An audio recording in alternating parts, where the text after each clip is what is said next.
I am your host, Christene Marie. I'm feeling particularly grateful for another morning, a 120th day of the year. It's easy to just get caught in the grind. It's easy to live every day on autopilot and just kind of out of default.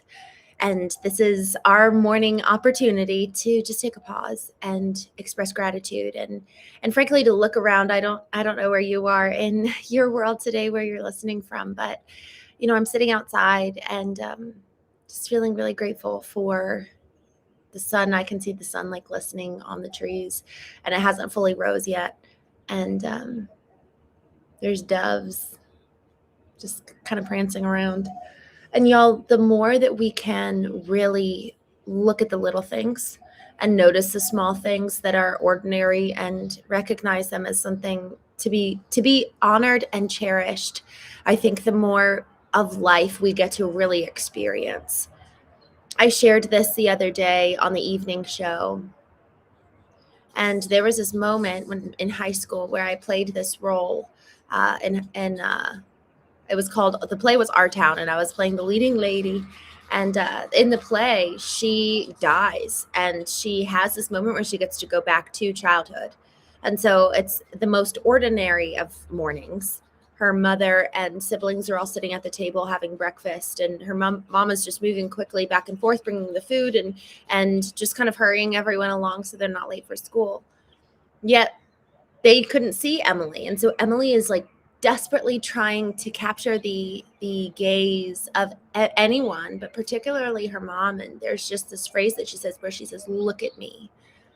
And y'all, I think we need more of that in our lives and in interaction with each other, to really look and see, to look in the eyes of our children, to look in the eyes of our partner and spouse, and even of our employees. Do we really know what's going on in their lives? Do we really know the backstory? Do we really know what's on their heart? Do we really know what motivates them? I was on a podcast earlier this week, and we were talking about the power and benefit of knowing the internal motivations of our team and then being able to reward accordingly. Because when we understand the core of someone, we can then help them grow based on what actually moves the needle for them versus somebody else. So here on the Knowing Show in the morning, we talk about spiritual and intellectual intelligences and really ensuring that our spirit is oriented towards what is more true than this present moment, but then also ensuring that our mind is active, it's online, it's not living asleep, so to say, where it's asleep to the reality that's right in front of us, and that it's not asleep to the patterns and narratives that we need to put in place so that we can grow and heal and change, and so that we're not living asleep to just new ways that would really help us get to the next level in our lives as leaders, as parents, as even just individuals, sans anyone else around us. Are we proud of the life that we're living? So with all of that said, we are going to we are in our final day of reviews for A Course in Miracles this morning. So I'm just going to go ahead and start with just a few of the lessons that we reviewed over the last couple of days, and then we'll dive into today's lessons. Lesson 91, miracles are seen in light. Lesson 92, miracles are seen in light, and light and strength are one. Lesson 93, light and joy and peace abide in me. Lesson 94, I am as God created me. Lesson 95, I am oneself, united with my Creator. Salvation comes from my oneself. Lesson 96. Lesson 97, I am spirit. Lesson 98, I will accept my part in God's plan for salvation. Lesson 99, salvation is my only function here. Lesson 100, my part is essential to God's plan for salvation. Lesson 101, God's will for me is perfect happiness. Lesson 102, I share God's will for happiness for me. Lesson 103, God being love is also happiness. Lesson 104, I seek but what belongs to me in truth. Lesson 105, God's peace and joy are mine. Lesson 106, let me be still and listen to the truth. Lesson 107, truth will correct all errors in my mind. Lesson 108, to give and to receive are one in truth. And today's 2 review lessons. Lesson 109, I rest in God. I rest in God today and let him work in me and through me while I rest in him in quiet and in perfect certainty. Lesson 110, I am as God created me. I am God's perfect son. Today I lay aside all sick illusions of myself and let my Father tell me who I really am. Wow. Y'all, imagine if we gained our identity from who God says that we are. Imagine that. Imagine operating and living and existing in this world based on the foundation and rooted and grounded in that kind of powerful truth, where now I'm no longer looking to the right and to the left. I'm no longer looking externally for people to give me and assign me worth and identity and meaning, but rather it's like so deeply internally known who I am, whose I am, and even why. Why am I here? Why was I created? Because in our Father telling us who we really are, man, I think just the natural overflow of that is the why, is love. It's who we get to serve as a result of being who we are. And isn't that actually, this is why I love branding so much, because there's such a strong correlation between a company knowing who they are and having such deeply rooted values and having a mission and knowing what they can do that can really change the world. And then the audience and who they serve is kind of the natural byproduct, rather than reverse engineering it, where it's like, who am I trying to serve? Let me go create a product for them. Rather, it's like, who am I and what am I so uniquely gifted in? And then who are the natural people that would be served as a result of this? So rather than trying to shape our inner life as a response and in reaction to those around us, instead it's the complete opposite. It's, well, who am I? And how does that naturally spill forth into then how I can serve and love and give and make an impact in this world? And this concept of resting in God, and on the other side of that, letting my Father tell me who I really am. It's interesting. It's kind of the chicken and egg. Does resting in God come first and then he tells us who we are? Or is it he tells us who we are and then we can rest? But I like the order of this. I'm going to choose to let go of the identity that I've been clinging so tightly to. Because here's the thing, y'all, for every single aspect of the past that has been painful, there still is certainty and comfort in the certainty of knowing the narrative, knowing the program, knowing the behavior, knowing what to expect. There's a reason why people will return to abusive relationships. So many people will return to the abuser because they know what to expect. It's comfortable to them, even though it's awful. They know, they have certainty over what that experience is going to be. And so to let go, it can be a terrifying thing. That's why I love this book, Letting Go by David Hawkins. It really has made such a profound impact on my life, because that is something that I never learned to do earlier. In fact, it was the complete opposite. It was the tighter I held on to things, the more perfect I could make it. And then maybe that's where I would find love and belonging and worth. And so now it's, okay, can I let go and actually realize that in the letting go, I might even come to this place of rest and peace, where then I get told who I am and taught who I am. This is the Latin root of intuition, is intuere, to be taught from within. It's like letting the voice of God speak to us in the quiet, speak to us in the stillness, to be taught who we are and whose we are, being taught by God about God, rather than taught about God by other people. Rather, God is our teacher about us, about the world, about himself. And when we can get to this place of quiet, when we can get to this place of stillness, there's this concept of God's not in the noise, but he's in the quiet, he's in the whisper. And it's so hard to let that time exist, to just sit in the quiet and stillness, because there's no stimulus. But if our identity has been tied to the stimulus, well, then what happens when we strip away our stimulus? Well, then we strip away our identity.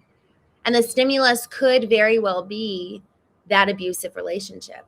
It could very well be, what we've done, our doing, our action has warranted our worth. Look at everything I do for my family. Look at everything I do at work. But man, if we were to be stripped null and void of that, doesn't mean we don't keep working. But what it does do is that we're reallocating our attention and meaning from the external to reorient it internally. And y'all, that's a hard thing to do. But in the process, if we're willing and brave enough, because it takes the level of courage to go and look inward. But man, if we're courageous enough and brave enough to go look in the mirror, and really if we want to know the truth, we will surely go and find it. We will be taught the truth in so many ways. And so I rest in God today and let him work in me and through me. It's almost like, okay, I'm going to let go. And now I am the conduit for God flowing in and then through. There's this beautiful quote by Viktor Frankl of understanding the in and through. And it's Christ flowing in and through us, that then we get to really be love and embody love to this world. There's a reason why it was said that it's better for Jesus to leave, so that we can, whether you believe that Jesus literally came or not came, or just honestly, even just a good person, for those who don't believe that he was God, it really is incredibly true that he still models for us how we can live, which is the most potent and powerful thing, that we can be like Christ if we so choose. Being like Christ in a world that is so full of pain and brokenness, where we actually, if we really kind of learn that story and the brilliance of it, then we realize that, man, when God is in us and God is activated and working through us, we get to be as powerful as Christ, and we get to be like him to this hurting world. And what that means is that our presence, the way that we exist in a room with people, literally brings healing. Man, that people, like, so much of the story of Jesus was actually healing. Like, that was the majority of his of what you could call his experience in those 3 years that are chronicled in the Bible. He brought so much healing. And a lot of it was physical healing, but it reflected the internal state of the soul. So much of what's going on in our external world is a reflection of our internal state. And so this concept of healing really lended towards something much deeper than just the external wounds that were healed as a result of encountering God, encountering Jesus. And so, y'all, we get to be that way. We get to be that person. But we're not ever going to be able to be really used if we don't first come to this place of rest. And when I say used, it's like I actually choose to allow myself to be co-creators with God, because that's what we get to be if we choose. Again, it's all predicated on choice. We get to choose. We get to choose to align ourselves with the old identities of the past, being the victim, being associated and tied to those old programs and narratives. We choose that now. We no longer are victims of the past. We choose that if we move forward tomorrow and today, walking with that same identity in the certainty of the misery of the past. We choose that.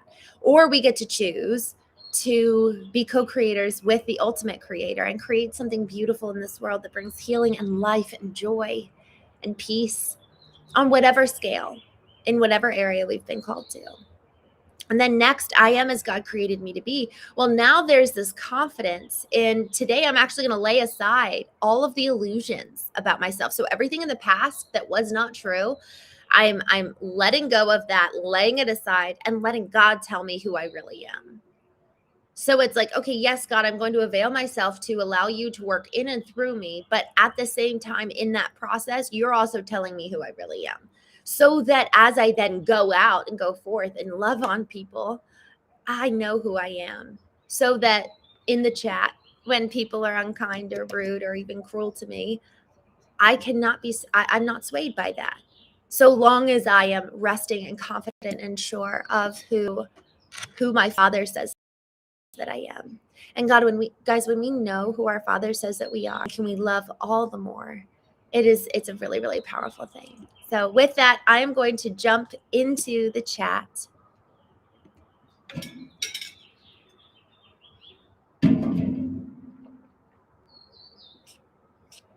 Wayne, good morning. I'm glad to see you. Thanks for being here. Kasha, good morning. Oh, I'm so glad you subscribed. Welcome. The Count of Saint Germain, good morning. I'm glad you're here. Christine, good morning. My name's Christine. I'm glad to see you. Sach, good morning. Iron Man, good morning. Some guy, no. Thank you guys so much for encouraging people to subscribe. This is really meaningful. Sender V, good morning. I'm so glad you're here, my friend. All Pop, good morning. I just love your handle. All Pop, not tart. That's so cute. Oh my gosh. Mr. Unimaginable, good morning. Sean, good morning. Terry, good morning. James, good morning.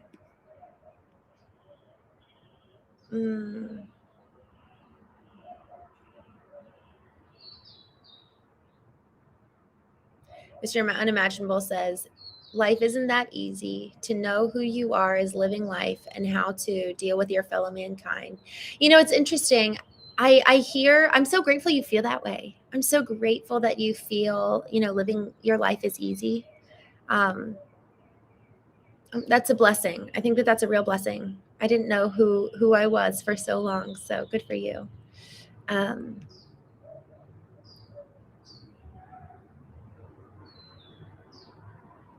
Camille's, good morning. Roger, Zul, good morning. Good to see you. Hello from Brazil, Roger. I'm glad you're here. Murray, good morning. Boom Boom, good morning. Thanks for joining. Advaita, good morning. Kamiz, I am very aware. James, I just saw your note. I'm so sorry to hear that. Loneliness is such an epidemic, and loneliness can really do real damage to our soul. And so I hope that this season of being alone, man, that I hope it's short and brief. But I also know, we talked about this a little bit earlier about being in the quiet. And sometimes there are just these seasons of real loneliness. And in that loneliness, in the quiet and in the stillness could actually be the place where we uncover maybe our calling or what we're meant to do. Where it's like, it's just this question of, can we alchemize it? And the process of alchemy is turning lead to gold. And so that metaphor of, can I take this situation that is really painful and make something beautiful from it? Can I create beauty? Again, with this whole concept of creators, how do we create something that is beautiful and worthwhile, that is kind of like redemption? The situation is terrible. How do I redeem it? Y'all, we get, again, with the power to choose, we get to choose. And so what are we choosing in terms of how we live our life and the actions that we're seeing around us, in terms of the way that our action is an overflow of our heart posture in so many ways.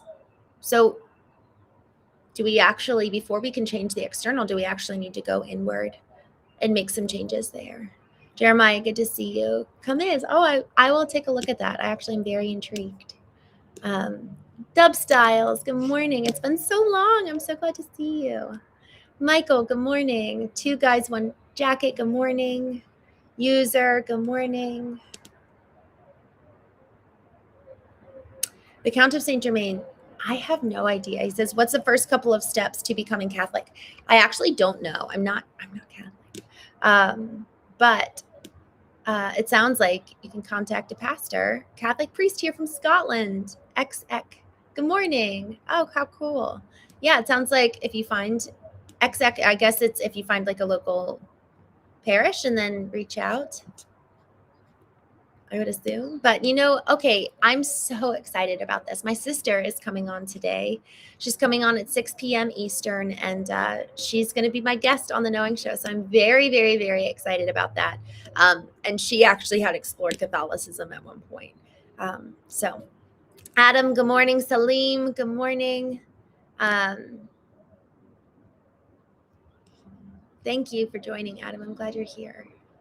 James says, I lost my best friend. I love playing football, but like since I have to work to pay my bills, I can't continue my game. Got cheated on in my relationship. I'm not good enough for anyone.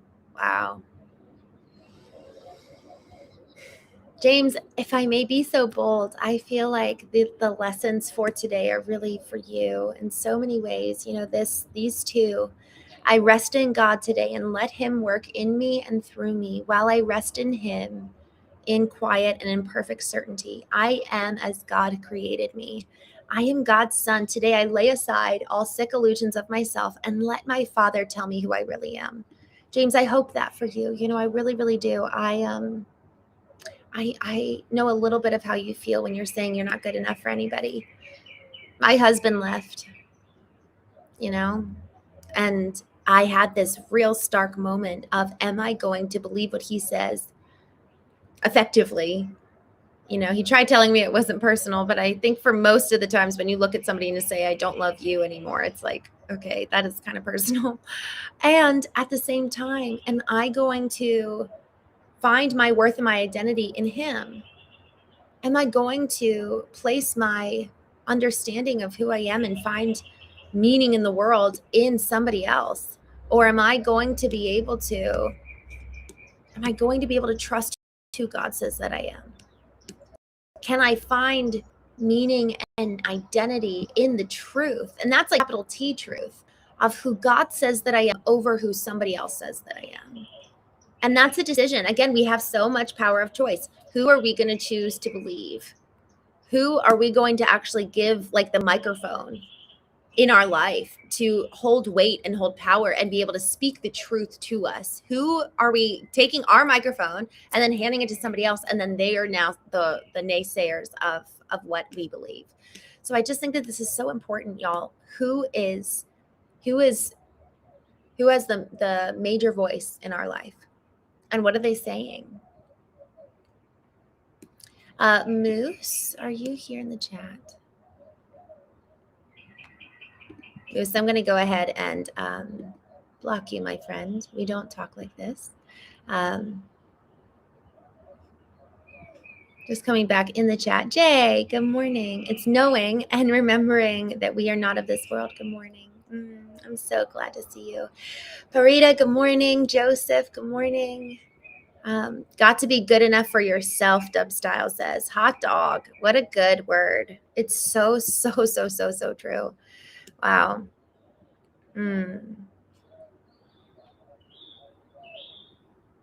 Sam T says your show's live. Yes.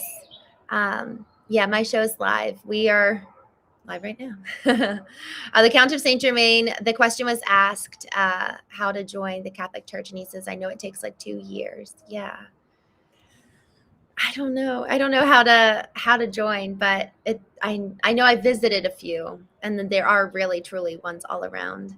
Husa, good morning. I'm so glad to see you. Brian,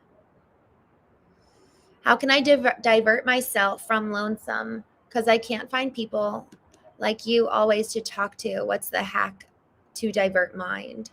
Y'all, I think that this is such an important question.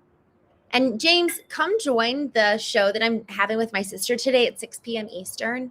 I think that the way that I'm so proud of this woman. She is so incredibly impressive. And she's actually really gone through the ringer the last 2 years.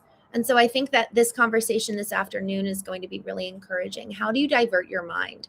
What you're talking about is effectively there's this thought that I just want to leave with today. The thought of the concept of taking every thought captive. Anytime you think something, to take it and almost like examine it, like pull it out and look at it and be like, oh, is that helpful for me? Is that even true? And then decide to do away with it. You know, guys, we have the power to choose what we think about. And what we think about usually is what we then experience in the world around us. If we think, I had this happen in such a weird way where what I thought about became what I experienced. I was driving to meet somebody. I'd never met him. I was meeting him for a coffee. And it was a colleague. I had just spoken to his mastermind a couple months ago. And so I'm driving through Northern Virginia at this time. And I just had this thought, and I was running late, and I was like, what if I rear-ended him? I was like, that would just be the worst, like the worst. And then I literally rear-ended somebody, and I was like, I cannot believe this. Like, I literally just manifested that. That is manifestation. And then we get out, and it's that guy. And I was more dumbstruck, like dumbfounded, that I literally just thought that this would happen, and then it happened.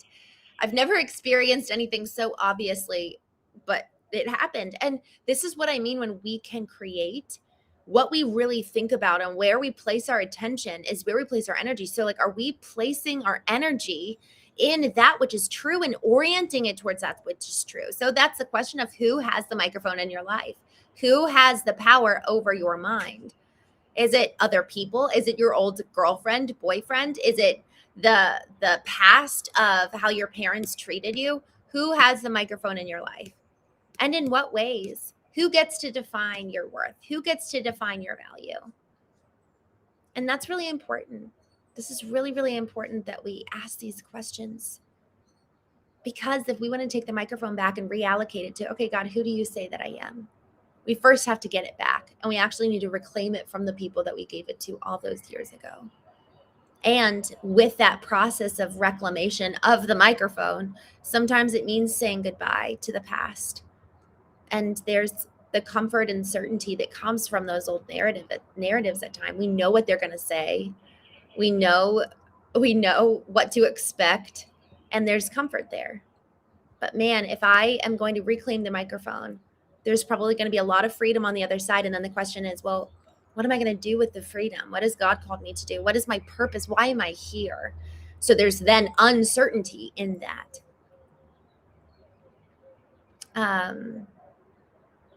Nicole, good morning. What time do you have? It is 15:30.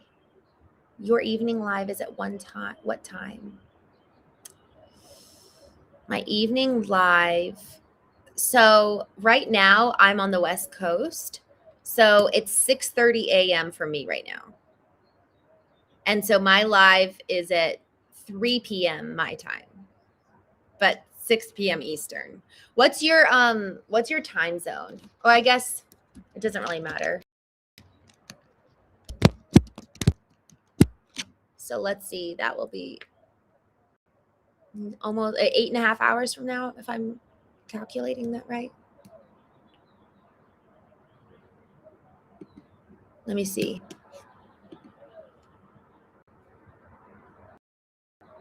Okay, I think so. So it's 6:30 a.m. where I am right now. And it's 9:30 a.m. Eastern. So I'm going live at 3 p.m. Pacific, 9 a.m. No, 6 p.m. Eastern.